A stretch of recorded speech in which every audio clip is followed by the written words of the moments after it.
ជួបគ្នាសាជាថ្មីនៅក្នុងថ្ងៃនេះខ្ញុំមានរឿងថ្មីមួយសម្រាប់យកមកនិយាយប្រាប់អ្នកទាំងអស់គ្នាសម្រាប់រឿងរបស់យើងថ្ងៃនេះគឺបានកើតឡើងទៅលើប្អូនស្រីម្នាក់ដែលក្រោយពីរៀបការហើយគាត់បានផ្លាស់ប្ដូរទៅនៅភ្នំពេញទៅជួបផ្ទះមួយកន្លែង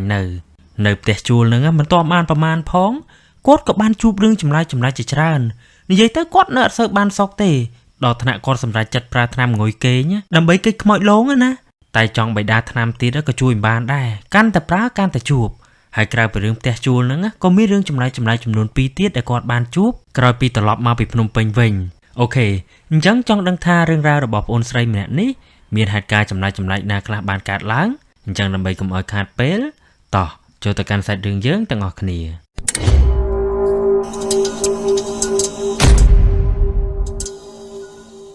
រឿងរ៉ាវមួយនេះត្រូវបានចែករំលែកដោយប្អូនស្រីដ៏ខ្ជូតម្នាក់ដែលគាត់មិនបញ្ចេញឈ្មោះទេអញ្ចឹងខ្ញុំសូមដាក់ឈ្មោះឲ្យគាត់ថាលីតាតាចោះលីតាក៏ថាសម្រាប់ដំណើរសាច់រឿងដែលគាត់បានចែករំលែកមកនេះ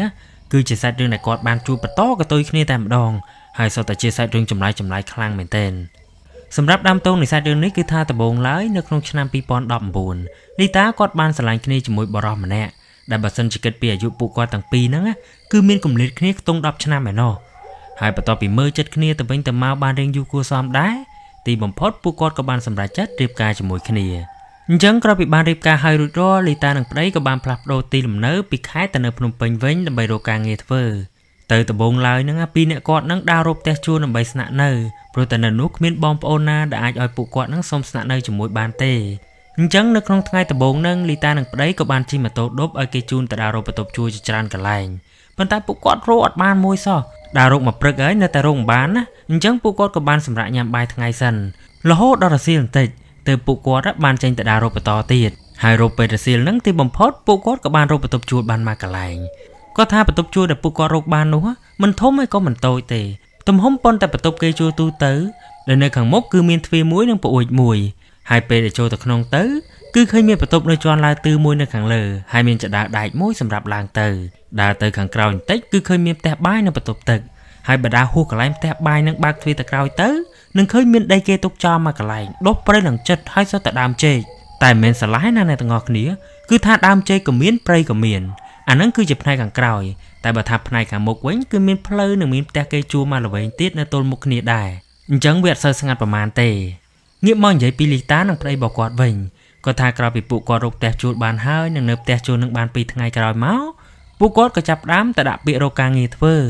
ដោយការនោះពួកគាត់បានទៅដាក់ពាក្យធ្វើការពីកន្លែងផ្សេងគ្នាតែចុងក្រោយលីតាគាត់អត់ជាប់ទេតែប្តីរបស់គាត់គឺបានជាប់ហើយកន្លែងដែលប្តីគាត់ទៅធ្វើការហ្នឹងគឺនៅកន្លែងការ៉ាអូខេចិនមួយកន្លែងហើយសម្រាប់ម៉ោងដែលធ្វើការគឺប្តីគាត់នឹងត្រូវចូលធ្វើការនៅម៉ោង6ល្ងាចចេញមកវិញនៅម៉ោង4ឬម៉ោង5ព្រឹកអាស្រ័យពេលណាមានភ្ញៀវនៅយូរឬក៏លឿនអញ្ចឹងទៅហើយចំណែកឯលីតាវិញដោយសារតែប្តីរបស់គាត់នេះត្រូវធ្វើការយប់បែបហ្នឹងអញ្ចឹងគឺគាត់ត្រូវគេងនៅក្នុងបន្ទប់ជួលនោះតែម្នាក់ឯងទ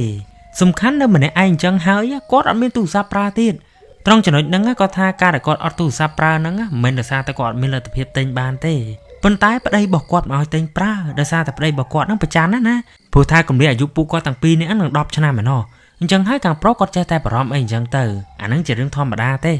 េហើយលីតាវិញដោយសារតែមិនចង់ឲ្យមានរឿងវែងឆ្ងាយគាត់ក៏អត់ប្រើដែរហ្មងទៅ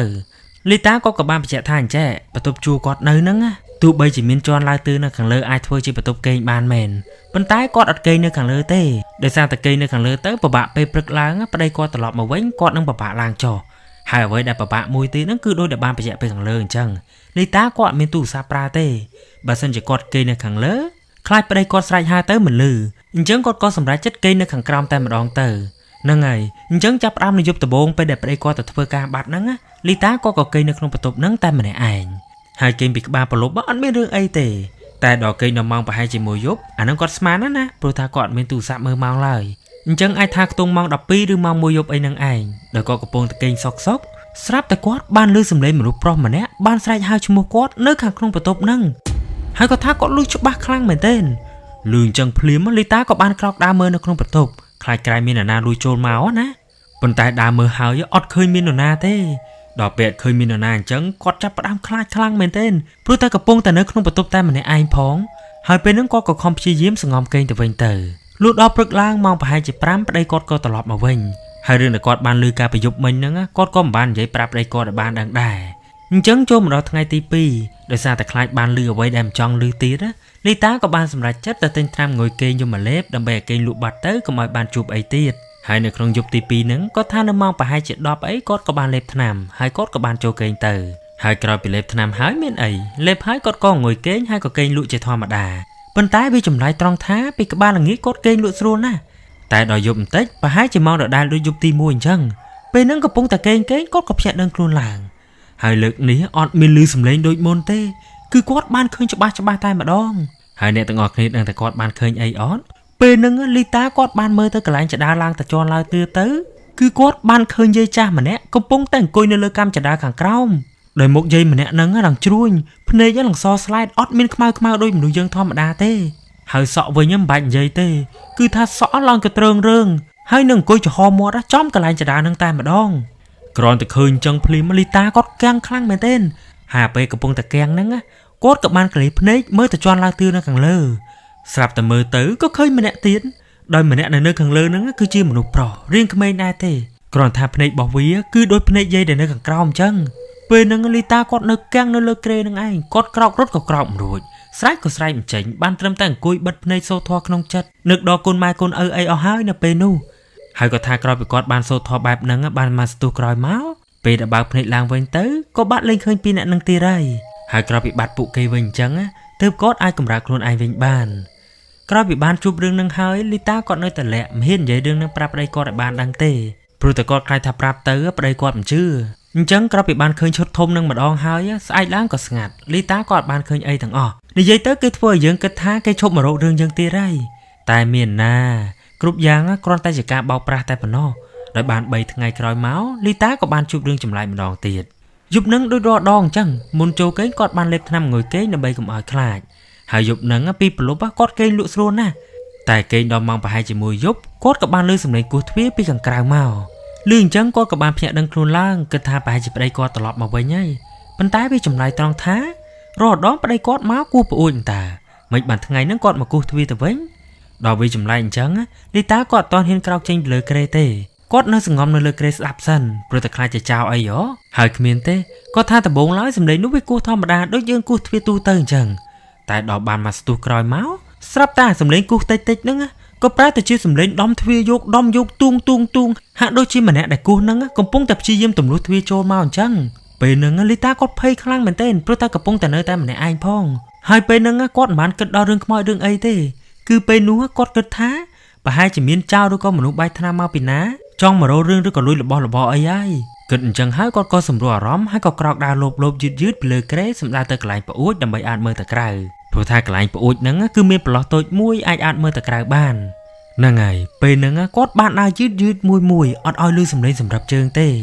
េហើយដល់ដើរទៅដល់បង្អួចអាចមើលទៅក្រៅទៅលីតាគាត់ភ្ញាក់ផ្អើលខ្លាំងមែនទែនព្រោះតែគាត់បានឃើញអ្នកដែលកំពុងតែគោះទ្វារបន្ទប់គាត់នោះមិនមែនជាមនុស្សធំទេតែបែរតែជាក្មេងប្រុសម្នាក់អាយុខ្ទង់ 5-6 ឆ្នាំអីនឹងឯងកំពុងតែឈរគោះទ្វារបន្ទប់គាត់ហើយក៏ថាសភាពក្មេងហ្នឹងវាឈរឡើងត្រង់ដាក់ដៃម្ខាងរាប់ទៅនឹងខ្លួនហើយដៃម្ខាងទៀតវាគោះទ្វារណាឃើញអញ្ចឹងលីតាគាត់មានអារម្មណ៍ស្រួលហើយគាត់គិតថាប្រហែលជាកូនហ្នឹងមិនមែនជាមនុស្សទេអញ្ចឹងពេលហ្នឹងគាត់ក៏បានរត់មកក្រែវិញហើយក៏មកឃ្លុំភួយសង្ងំគេងតែអ្នកទាំងអស់គ្នាហើយអាពេលគាត់ព្យាយាមសង្ងំគេងហ្នឹងពេលហ្នឹងមិនទាន់នឹងគេងលក់ទៅវិញផងស្រាប់តែគាត់បានឮសំឡេងទ្វារបើកបញ្ជាក់ពេលហ្នឹងគាត់អត់ទាន់គេងលក់ទៅវិញទេដល់ឮសំឡេងទ្វារបើកអញ្ចឹងលីតាគាត់ក៏បានទាញភួយដែលគាត់គ្រប់ខ្លួនហ្នឹងមកយឺតគ្រាន់តែទាញផុតពឹបគាត់ថាគាត់កាំងខ្លាំងមែនទែនអ្នកទាំងអស់គ្នាដឹងតែគាត់ឃើញអីអត់ពេលហ្នឹងគឺគាត់ឃើញអាក្មេងដែលឈោកគូសទ្វារនៅមុខបន្ទប់គាត់មុនហ្នឹងវាកំពុងតែដើរចូលមកក្នុងបន្ទប់គាត់ឃើញអញ្ចឹងលីតាគាត់អត់ហ៊ានធ្វើអីទាំងអស់គាត់គិតតែសង្ងំគេងនៅលើគ្រែទៅតែសំណាងដែលក្មេងហ្នឹងវាអត់ដើរមករកគាត់ទេវាគ្រាន់តែបើកទ្វារបានហើយវារត់លេងចេញចូលនៅក្នុងបន្ទប់ហ្នឹងហើយពេលហ្នឹងលីតាគាត់នៅតែសង្ងំមើលអាក្មេងហ្នឹងរត់ទៅមកទាំងខ្លាចហើយពេលដែលកំពុងតែមើលក្មេងហ្នឹងរត់ទៅមកហ្នឹងបានមកស្ទុះក្រោយមកគាត់ក៏បានឮសំឡេងអីម្យ៉ាងទូងមិនដឹងជាសំឡេងអីទេតែបានសំឡេងហ្នឹងហើយទើបធ្វើឲ្យគាត់នេះភ្ញាក់ដឹងខ្លួនឡើងវិ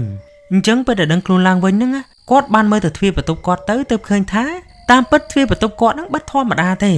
ហើយសម្រាប់រឿងដែលកើតឡើងមុនហ្នឹងលីតាគាត់នៅតែមិនប្រកាសខ្លួនឯងថាអ្វីដែលគាត់បានឃើញមុនហ្នឹងវាគឺជាកាយសពឬក៏យ៉ាងណាដែរតែអ្វីដែលគាត់ប្រកាសនោះគឺថាគាត់ពិតជាបានឃើញអ្វីដែលបានរៀបរាប់ពីខាងលើនឹងមែនអត់បានកុហកទេហើយហ្នឹងគឺជារឿងដែលគាត់បានជួបនៅក្នុងយប់នោះ លុះដល់យប់ស្អែកឡើងគ្រប់យ៉ាងក៏ចាប់ផ្ដើមស្ងប់ស្ងាត់ទៀតហើយនិយាយទៅគេមកម្លងថ្ងៃដែរទេរហូតរំលងទៅបានប្រហែលជា4ថ្ងៃក្រោយមកទៀតលីតាគាត់ក៏បានជួបរឿងចម្លែកមួយទៀតប៉ុន្តែលើកនេះមិនមែនឃើញនៅក្នុងបន្ទប់ទៀតទេគឺគាត់បានឃើញនៅខាងក្រៅម្ដងត្រង់ចំណុចនេះលីតាគាត់បានប្រាប់ថាបន្ទប់ជួលដែលគាត់ជួលនៅនោះគឺគេមានរបងនៅខាងមុខកម្ពស់ប្រហែលជា1ម៉ែត្រជាងហើយនៅខាងមុខបន្ទប់ជួលរបស់គាត់នោះនៅម្ខាងផ្លូវហ្នឹងគឺមានផ្ទះជួលគេមួយទៀតដែរហើយនៅមុខផ្ទះជួលហ្នឹងគឺមានដានស្វាយមួយដើមមិនជាធំណាស់ណាទេធំមកល្មមគ្រាន់តែមិនសូវមានស្លឹកទេរបៀបដូចជាស្វាយវាជ្រុះស្លឹកចិត្តងាប់ណាហ្នឹងហើយឥឡូវងាកមកនិយាយពីរឿងដែលគាត់បានជួបវិញគាត់ថានៅក្នុងយប់ហ្នឹងគាត់បានលេបថ្នាំហើយក៏ចូលគេងតាមទម្លាប់ប៉ុន្តែពេលដែលកំពុងតែគេងនេះស្រាប់តែគាត់បានឮសំឡេងមនុស្សឆ្លោះគ្នាជេរបចោលគ្នាទៅមកទាំងយប់ណាឮអញ្ចឹងលីតាក៏កាត់ជាចិត្តឆ្ងល់ថានរណាមកជេរគ្នាអីក៏ដែរយប់អីក៏លឺម្លេះហើយប៉ះចំគាត់នេះចង់ដឹងដែរភ្លាមអត់បានគិតវិញឆ្ងាយអីទេលីតាគាត់ក៏បានក្រោកឡើងហើយក៏បានបើកទ្វារដើរទៅក្រៅបន្ទប់ដើម្បីមើលពេលហ្នឹងពេលគាត់នៅក្នុងបន្ទប់គាត់ឮសំឡេងតែដល់ពេលចេញទៅក្រៅអាសំឡេងហ្នឹងក៏ស្ងាត់ទៅវិញសំខាន់មើលទៅផ្លូវខាងមុខទៅអត់ឃើញមាននរណានៅមុខហ្នឹងទេគ្រប់យ៉ាងគឺស្ងាត់ឈឹងឃើញអញ្ចឹងគាត់ចាប់ផ្ដើមសង្ស័យថាអាហ្នឹងទៀតហើយគិតហើយរៀបនឹងងាកក្រោយដើមមកវិញហើយហ្នឹងស្រាប់តែពេលនោះគាត់បានចោលភ្នែកមើលទៅលើដើមស្វាយដែលនៅទល់មុខហ្នឹងទៅមានណាគាត់ក៏បានឃើញមនុស្សស្រីម្នាក់មនុស្សស្រីអីទៀតគឺគាត់បានឃើញខ្មោចស្រីម្នាក់កំពុងតែអង្គុយនៅលើដើមស្វាយយកជើងទៅមកហើយសម្លឹងមកមើលគាត់គ្រាន់តែឃើញអញ្ចឹងភ្លាមមកគ្មានទេលីតាក៏បានស្ទុះរត់ប្រុចចូលទៅក្នុងបន្ទប់វិញយ៉ាងលឿនហ្នឹងហើយលទ្ធផលចង់ដឹងរឿងគេពេកហើយចូលមកដល់ក្នុងបន្ទប់ភ្លាមគាត់ក៏រត់មកក្រុមភួយសង្ងំខ្លាចតែម្នាក់ឯងនឹងញ័រខ្លួនទៅត្រឹកលួចដល់ស្អែកឡើងទ្រាំលេងបានទៀតហើយពេលហ្នឹងលីតាគាត់ក៏សម្រេចចិត្តនិយាយរឿងដែលបានកាត់ឡើងទាំងប្រមាណហ្នឹងប្រាប់ប្តីគាត់ឲ្យបានដឹងហើយមានអីប្រាប់នរណាមិនប្រាប់ចំប្តីគាត់ឲ្យជាអ្នកខ្លាចដែរអញ្ចឹងពេលហ្នឹងពួកគាត់ក៏សម្រេចចិត្តរើទៅនៅបន្ទប់ថ្មីតែម្ដងទៅទាំងដែលបន្ទប់ចាស់ហ្នឹងនៅមិនទាន់បានមួយខែផងលីតាក៏ថាក្រោយពីគាត់រើចេញពីបន្ទប់នោះទៅគាត់មិនដែលបានជួបរឿងចម្លែកអីទៀតទេហើយសម្រាប់ប្រវត្តិបន្ទប់ដែលគាត់បាននៅនោះធ្លាប់មានរឿងរ៉ាវយ៉ាងណាគាត់ក៏មិនបានដឹងដែរព្រោះតែពេលដែលចេញហ្នឹងគាត់មិនបានសួរនាំនរណាទេអញ្ចឹងក្រោយពីបានរើចេញទៅនៅបន្ទប់ថ្មីបានប្រហែលខែក្រោយមកដោយសារតែការងារមើលទៅរោមមិនសូវបានហើយត្រូវជួបបន្ទប់ចំណាយច្រើនពេកអញ្ចឹងកាលហ្នឹងលីតានិងគ្រួសាររបស់គាត់ហ្នឹងក៏បានសម្រេចចិត្តត្រឡប់មកខេត្តវិញហើយកាលហ្នឹងត្រឡប់មកនៅខេត្តវិញបានប្រហែលជាមួយឆ្នាំពួកគាត់ពីរអ្នកប្តីប្រពន្ធហ្នឹងក៏ចាប់ផ្ដើមរស់នៅមិនចោះសម្រងនឹងគ្នាហើយចុងក្រោយពួកគាត់ក៏បានលែងលះគ្នាទៅហើយសម្រាប់ហេតុផលដែលពួកគាត់លែងលះគ្នានោះលីតាគាត់ក៏បានប្រាប់មកដែរតែខ្ញុំសូមអត់និយាយទេខ្ញុំសូមឲ្យអ្នកទាំងអស់គ្នាផ្ដោតទៅលើរឿងចម្លែកដែលគាត់បានជួបវិញហ្នឹងហើយអញ្ចឹងក្រោយពីបានលែងលះគ្រួសារទី1របស់គាត់ហើយលីតាគាត់នៅតែម្នាក់ឯងនឹងធ្វើការរកស៊ីតាមហ្នឹងទៅហើយក្រោយពីលែងលះគ្នាបានជិតប្រហែលជា2ឆ្នាំលីតាក៏បានស្គាល់បរិសម្នាក់ទៀតដោយបរិសម្នាក់នោះគឺជាមនុស្សល្អស្រឡាញ់និងផ្ដល់តម្លៃឲ្យគាត់ផ្ដល់សិទ្ធិឲ្យគាត់និងមិនសូវចេះរករឿងគាត់ច្រើនឡើយអញ្ចឹងក្រោយពីមើលចិត្តគ្នាបានជិត1ឆ្នាំហើយពួកគាត់ក៏សម្រេចចិត្តរៀបការជាមួយគ្នាទ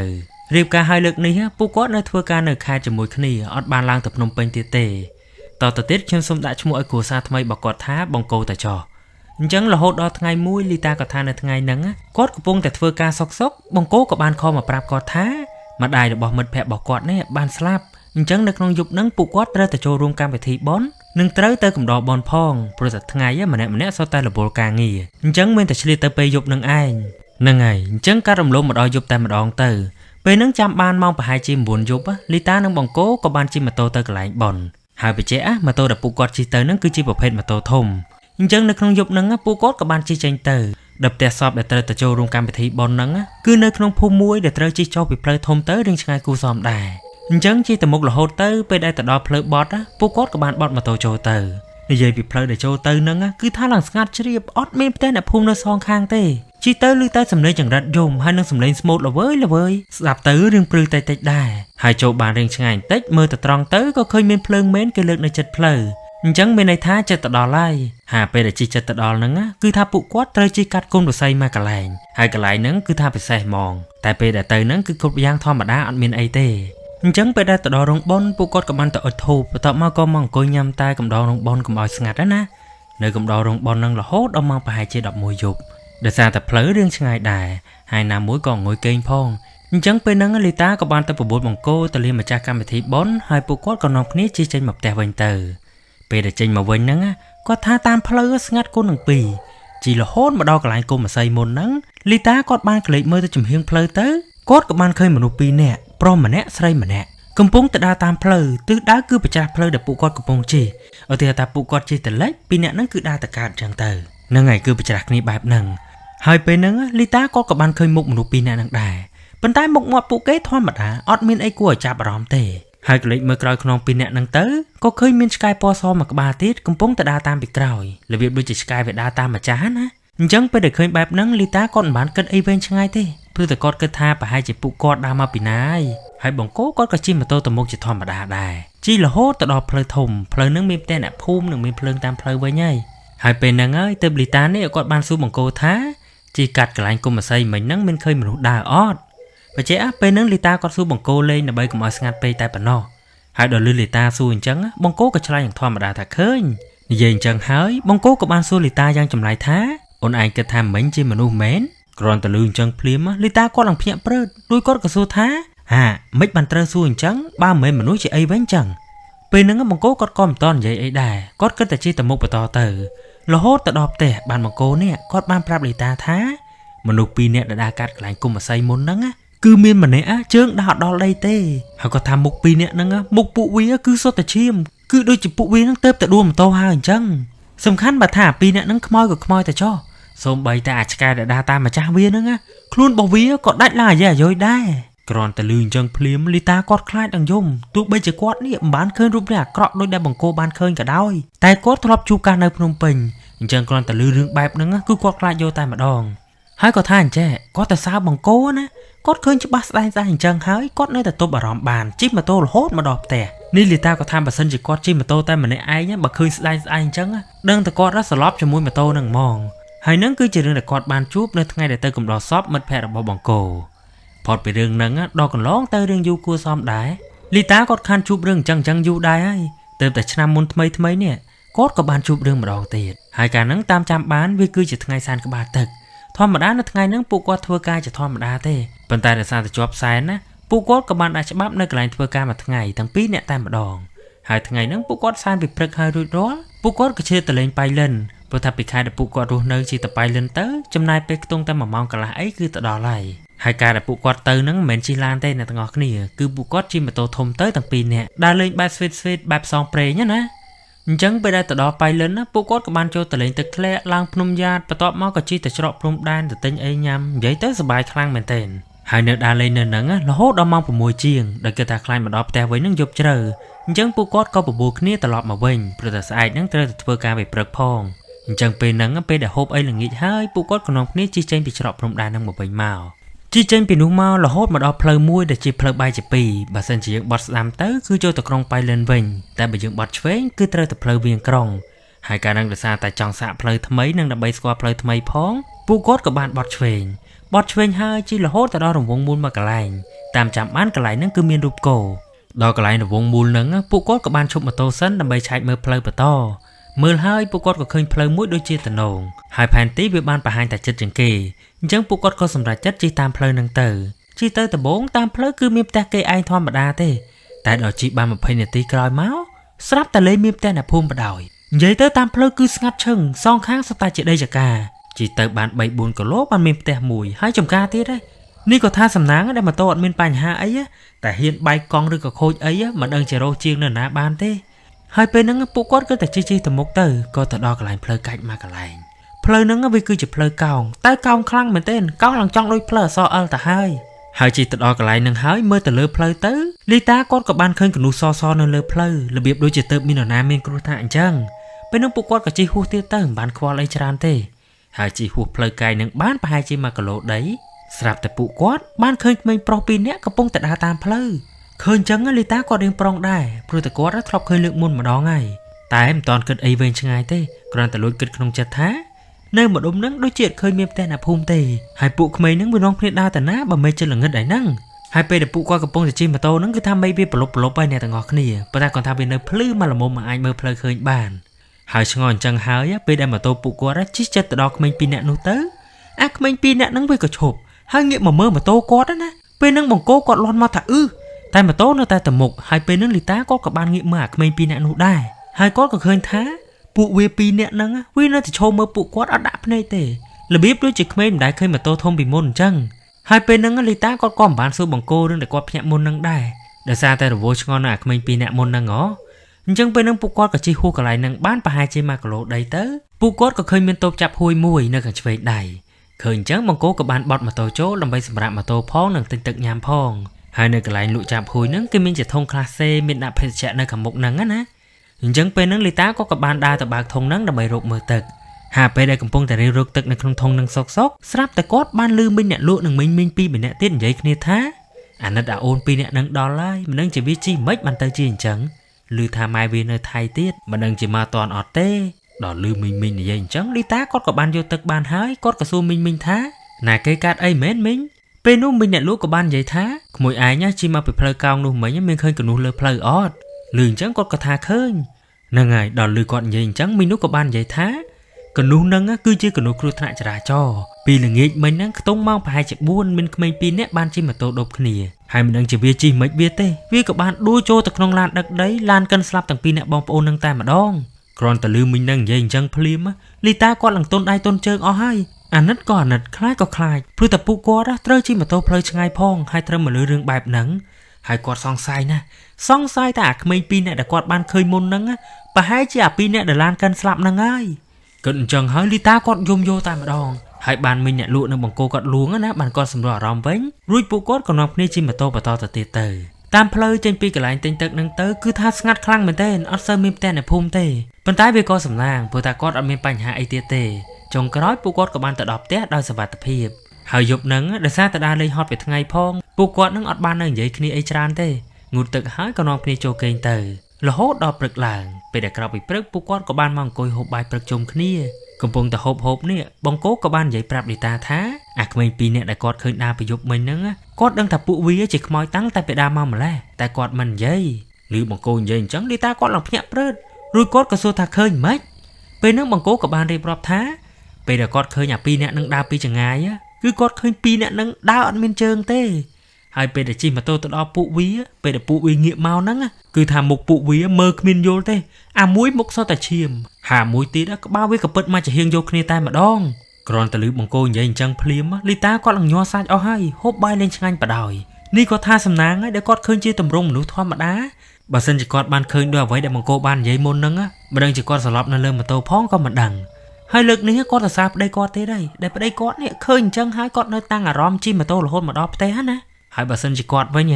ដឹងតែចប់ហ្មងហើយក្រោយពីបាននិយាយគ្នាពីរឿងហ្នឹងហើយថ្ងៃហ្នឹងពួកគាត់ក៏បានសុំច្បាប់នៅកន្លែងការងារមួយថ្ងៃទៀតដើម្បីយកពេលទៅស្រោចទឹកចេញម្ដងដើម្បីឲ្យអស់ចង្រៃហើយក្រោយពីស្រោចទឹកហើយគឺថាគាត់ក៏មិនបានជួបរឿងអីទៀតដែរហើយរឿងដែលគាត់បានជួបគឺមានតែប៉ុណ្្នឹងឯងតែមុននឹងចប់លីតាក៏មានសារខ្លីមួយចង់ផ្ដាំទៅកាន់ប្រិយមិត្តទាំងអស់គ្នាគាត់ថាការពីគាត់នៅភ្នំពេញគាត់រសារលេបថ្នាំងុយគេងមែនទែនលេបស្ទើរតែរាល់ថ្ងៃនិយាយឲ្យស្រួលយល់ទៅលេបដើម្បីឲ្យគេងលក់ដើម្បីគេងពីខ្មោចលងណាហើយដោយសារតែគាត់លេបហ្នឹងក្នុងរយៈពេលរៀងយូរបែបហ្នឹងជាលទ្ធផលពេលដែលទៅពេទ្យក៏រកឃើញថាគាត់ចាប់ផ្ដើមមានបញ្ហាសុខភាពហើយតែវាស្ថិតនៅក្នុងកម្រិតមួយដែលអាចនៅព្យាបាលបានណានេះបើសិនជាគាត់នៅបន្តប្រើយូរជាងនឹងទៀតអាចថាពេទ្យជួយលេងបានក៏ថា